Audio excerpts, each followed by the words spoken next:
கடந்த 24 மணி நேரத்தில்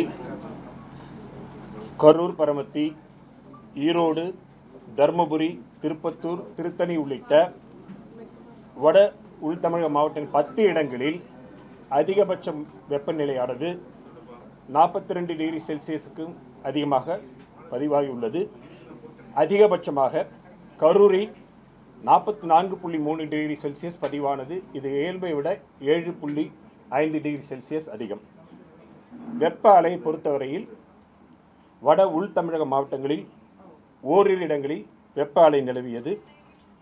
முன்னறிவிப்பை பொறுத்தவரையில் அடுத்த ஒரு 3 தினங்களுக்கு தமிழகத்தின் உள் பகுதிகளில் அதிகபட்ச வெப்பநிலை இயல்பிலிருந்து 2 முதல் 4 டிகிரி செல்சியஸும், வட உள் தமிழக மாவட்டங்களில் இயல்பை விட 3 முதல் 5 டிகிரி செல்சியஸ் வரையிலும் அதிகமாக பதிவாகக்கூடும்.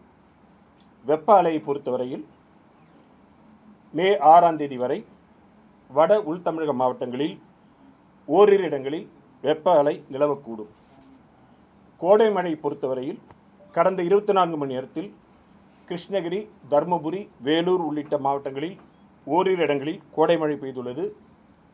அடுத்து வரும் 5 தினங்களுக்கு உள் தமிழகம் மற்றும் மேற்கு தொடர்ச்சி மலையொட்டியுள்ள மாவட்டங்களில் ஓரிரு இடங்களில் இடியுடன் கூடிய கோடை மழை பெய்யக்கூடும்.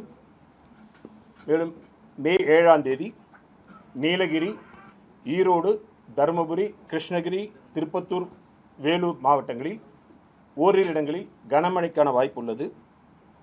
கோடை மழை பொறுத்தவரையில் கடந்த மார்ச் 1 முதல் இன்று வரையான காலகட்டத்தில் இயல்பு மழையானது 6 சென்டிமீட்டர், பெய்துள்ள மழையின் அளவு 1 சென்டிமீட்டர், 74% இயல்பை விட குறைவு. சென்னை மற்றும் புறநகரை பொறுத்தவரையில் அதிகபட்ச வெப்பநிலை அடுத்து வரும் 2 தினங்களுக்கு 39 முதல் 40 டிகிரி செல்சியஸ் வரை பதிவாகக்கூடும்.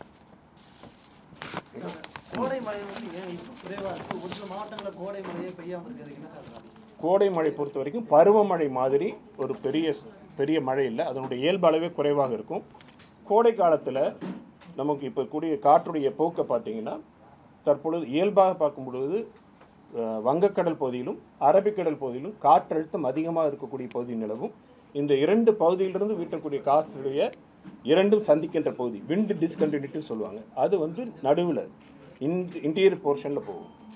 அந்த ப்ராட் போர்ஷனில் எந்த இடத்துல மாய்ஸ்சர் கன்வர்ஜென்ஸ், காற்றுடைய மிதப்புத்தன்மை, பயோன்சி இதை பொறுத்து தான் இருக்கும். நேற்று பார்த்தீங்கன்னா இதில் மட்டும் உங்களுக்கு ஆலங்கட்டி மழை பெஞ்சிருந்தது. அது குறிப்பிட்ட குறுகிய இடத்துல குறுகிய காலத்தில் தான் நிகழும். கோடைமழை பருவமழை மாதிரி ஒரு லோ ப்ரெஷர் முடிய இருக்கக்கூடிய மழை கிடையாது. ஏன்னா அது வெப்பம் அதிகமாக இருக்கக்கூடிய காலகட்டத்தில் ஸ்டெபிலிட்டி பொறுத்து இருக்குது, மாய்ஸ்சர் கன்வர்ஜென்ஸ் பொறுத்து இருக்குது. இதெல்லாம் பொறுத்து பகல் நேரத்துக்கு மேலே கன்வர்ஜென்ஸ் உருவாகி கன்வெக்ஷன் டெவலப் ஆகி அப்படி தான் செல்ஸ் ஃபார்ம் ஆகும். அதனால் அது அப்படி இருக்கக்கூடிய சூழ்நிலையை பார்க்கும்.